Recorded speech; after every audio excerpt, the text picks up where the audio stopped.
नमस्ते फ्रेंड्स। मैं मनोहर तत्ववादी आप सभी का स्वागत करता हूं टोटल आउटपुट पावर सॉल्यूशंस हमारे चैनल में। ये सेशन में हम लोग जानेंगे, ये वीडियो में हम लोग जानेंगे कि एंट्रोपी क्या होता है और उसको थर्मोडायनामिक्स में हम कैसे देखते हैं। हमारा ये थर्मोडायनामिक्स का पहला क्लास है इसमें, और हिंदी में पहला है, तो इसमें हो सकता है कि कुछ गलतियां हों, आप लोग मुझे माफ़ कर देंगे। हम लोग अभी डिस्कस करेंगे एंट्रोपी के बारे में। तो ये एंट्रोपी क्या होता है, इसका पहले डेफिनेशन क्या है, एग्जैक्ट डेफिनेशन। तो entropy is a measure of molecular disorder, randomness और the unavailability of a system's energy to do useful work. ये एग्जैक्ट डेफिनेशन है एंट्रोपी का, जो हम थर्मोडायनामिक्स की किताबों में पढ़ते हैं। ये एग्जैक्ट डेफिनेशन है। हमारे जो थर्मोडायनामिक सिस्टम्स होती हैं, they are made up of microscopic objects. यानी क्या क्या होता है उसमें, माइक्रोस्कोपिक ऑब्जेक्ट्स, जैसे स्टीम है, वाटर है, उसमें एटम्स हैं, मॉलिक्यूल्स हैं, ये एनर्जी कैरी करते हैं। According to second law of thermodynamics, the thermodynamic entropy is a measure of the amount of energy which does no work during energy conversions in the system. हम लोग जो energy conversions करते हैं उसमें ये entropy, इसका ये कोई काम नहीं करता है, इतना हम लोग ध्यान में रखेंगे। एंट्रोपी कंसेप्ट क्या है, हम एक एग्जांपल के जरिए जानेंगे व्हाट इज़ एंट्रोपी या क्या होता है। जैसे क्लीन किचन है, एक किचन है जो क्लीन आप देख रहे हैं, उसमें एवरीथिंग इज़ इन ऑर्डर, सब कुछ ऑर्डर में है। अब हम लोग कुछ उसमें काम करते हैं, हम लोगों ने जैसा कुछ लंच बनाया, तो इसमें हम लोगों ने कुछ काम किया उसमें, सो द एंट्रोपी और the disorder will increase, that is known as the entropy increase. So entropy will increase. अब हम पूरा काम ख़त्म होने के बाद में भी हमको यह है कि हमको ज़्यादा काम करना पड़ता है to bring the whole kitchen in order, यानी एंट्रोपी उसकी कम करने के लिए। So decrease in entropy is at the cost of some more work.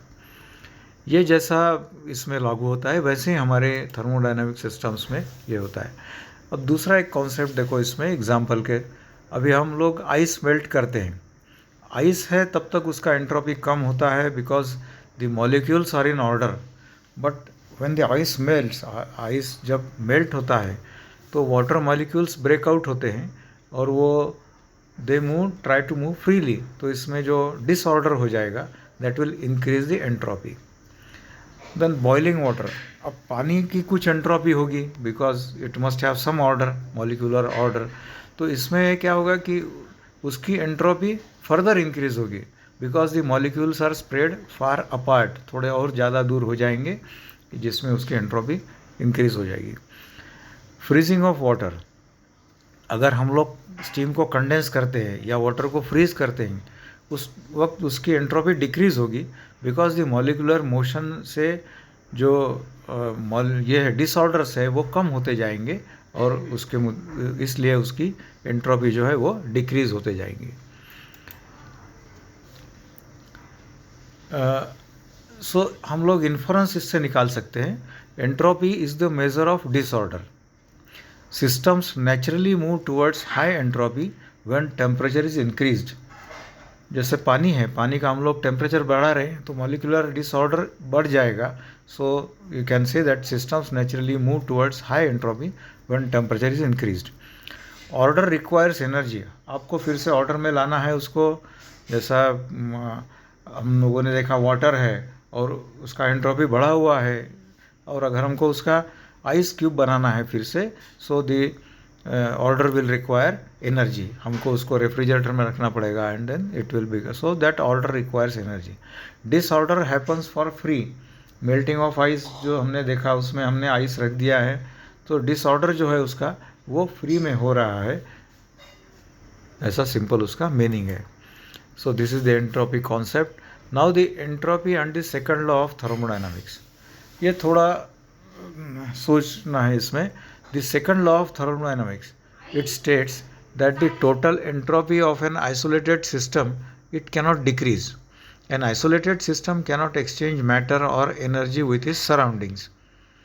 For example, a scattered pile of papers never spontaneously reorders itself into a neat stack. एक pile of papers है, scattered papers है, वो अपने आप तो ठीक नहीं होंगे, उसको हमको स्टैक में ठीक से हमको रखना पड़ेगा और एनर्जी लगाना पड़ेगा। ये सिंपल मीनिंग है। However the entropy of one part of A system can decrease if the entropy of another part increases by an equal or greater amount। जैसा कि हम लोग कंडेंस करते हैं स्टीम को, so condensing steam in the condenser decreases the entropy of steam, but the phase change releases heat, heat release करती है। ये हीट रिलीज कहाँ होता है? To the surroundings through the cooling water, increasing the cooling water entropy, cooling water की entropy उसमें बढ़ जाएगी। So it means that this keeps the total entropy of the system plus the surroundings from decreasing. So there is no violation of the second law. अभी entropy of steam के बारे में हम लोग बात करेंगे। The entropy of steam we will see from this two tables. Increasing the pressure, हम लोगों ने 1 बार प्रेशर था एट 150 डिग्रीज और 250 degrees, you will see the entropy is 8.033, whereas if you increase the pressure, you will see that the entropy has decreased, entropy decrease हुआ है, because it will try to bring the molecules in order. Now increasing the temperature, it will increase the entropy। अभी जैसा 350 degrees centigrade का जो 80 degree centigrade का हम लोगों ने 400 डिग्रीज कर दिया, तो उसमें जो 5.714 था हमारी entropy, that will increase to 6.043 like that. So increasing the temperature increases the entropy, that is the molecules disorder will increase. Now the units of entropy are kilo joules or may be, or you can calculate it in kilo calories per kg Kelvin degrees Kelvin। To convert kilo calories kg degree Kelvin to kilo calories degrees Kelvin, multiply by 4.18। You can convert these two easily। Then entropy of steam। अब steam का entropy इसी में हम लोग थोड़ा और सोचते हैं। So we all know that the critical pressure is a point where water is directly converted into steam। Critical pressure वो होता है कि जहाँ पानी का डायरेक्टली स्टीम में कन्वर्शन होता है, दैट इज़ एट 225.65 kg पर स्क्वायर सेंटीमीटर। आपके पास में अगर स्टीम टेबल है और आप स्टीम टेबल में अगर 225.65 kg पर स्क्वायर सेंटीमीटर एब्सोल्यूट पे अगर आप लोग एंट्रोपी देख रहे हैं, तो specific entropy of water at this point is 1.058 kilo calories per kg per degree kelvin. And the specific entropy of evaporation, इसका एवापोरेशन का जो specific, because it is directly converting into directly evaporating converting into steam, तो इसलिए इसका 000 kilo calories per kg है। Hence the total entropy जो है उसकी दोनों की मिला के आएगी 1.058 kilo calories per kg per degree kelvin. The specific entropy of water at atmospheric pressure, ये जो है 1.033 kg पर स्क्वायर सेंटीमीटर एब्सोल्यूट हमारे एटमॉस्फेरिक प्रेशर में, it is 0.312 kilo calories per kg per degree kelvin.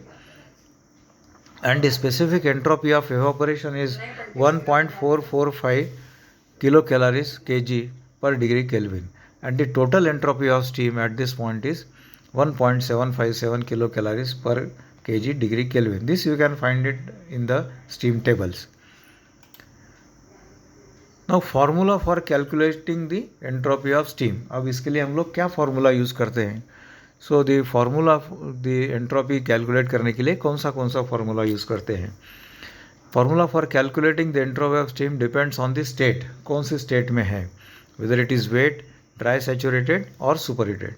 अगर वेट स्टीम का है तो if the steam contains the moisture you can use the dryness fraction, अगर उसका x है, दिस x में भी 0.6, 0.5, 0.7 like that.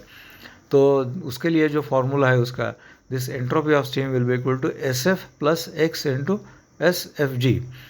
So SF is the entropy of saturated liquid, whatever is the entropy of that particular saturated liquid means water, and SFG is the entropy of evaporation, which you will find in steam tables, and X is the dryness fraction 0 to 1 in 0.5, 0.6, 0.7 or 0.8.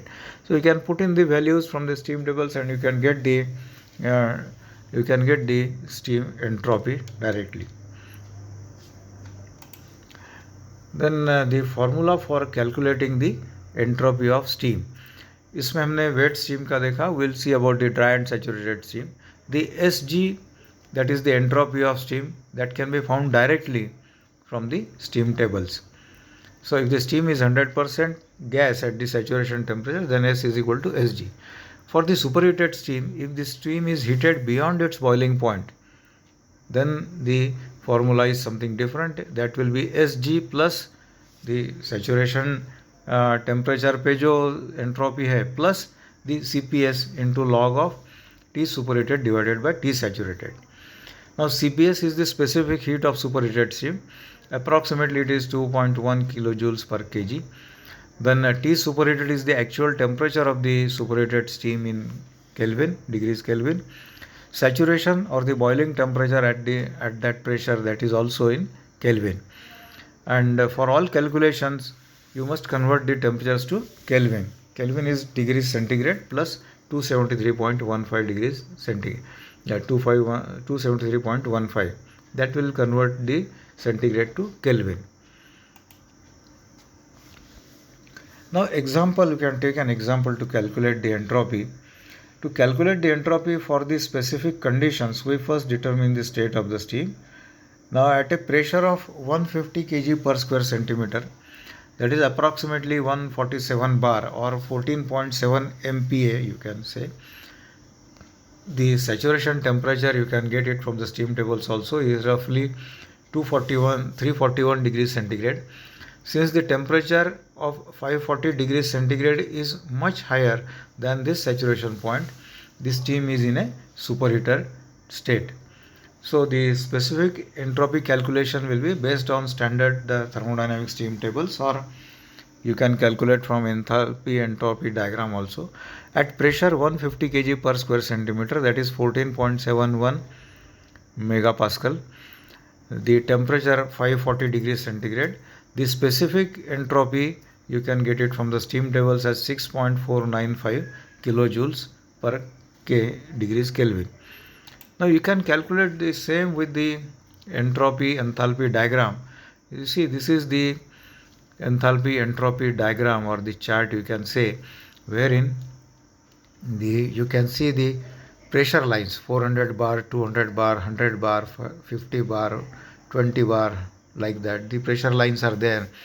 On this pressure lines, a green, this thing, you can say a green pointer is there, which will show you the 150 bar. In our example, it was 150 bar, 150 kg per square centimeter, 150 bar. So at 150 bar, this is the line. And the temperature of the superheated steam is 540 degrees centigrade. This is denoted by the red curve. So this is the red pointer. You will see that this is 540 degrees centigrade.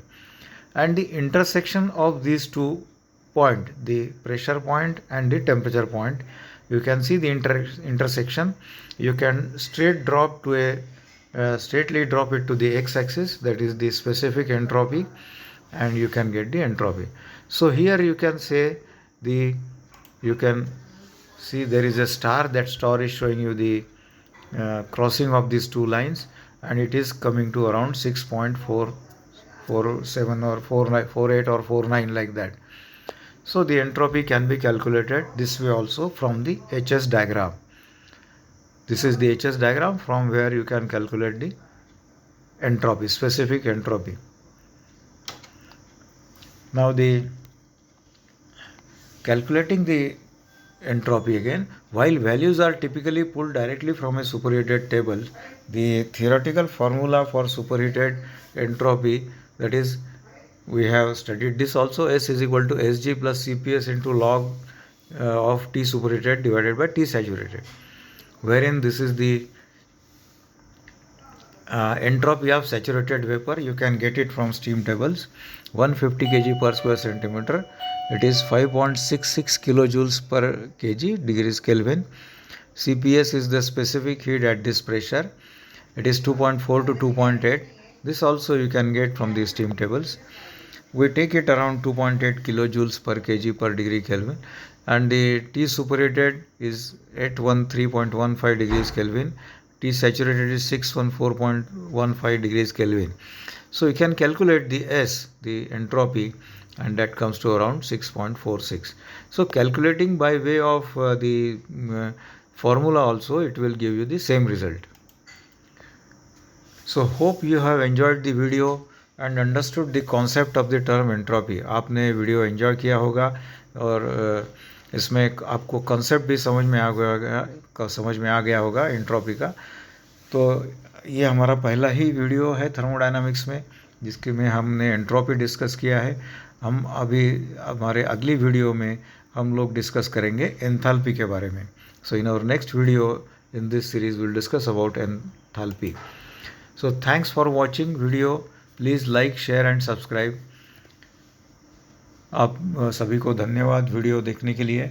इसमें please like, share and subscribe भी कीजिए। Total output power solutions, I am Manohar Tatwadi, I am taking your leave. Thanks once again.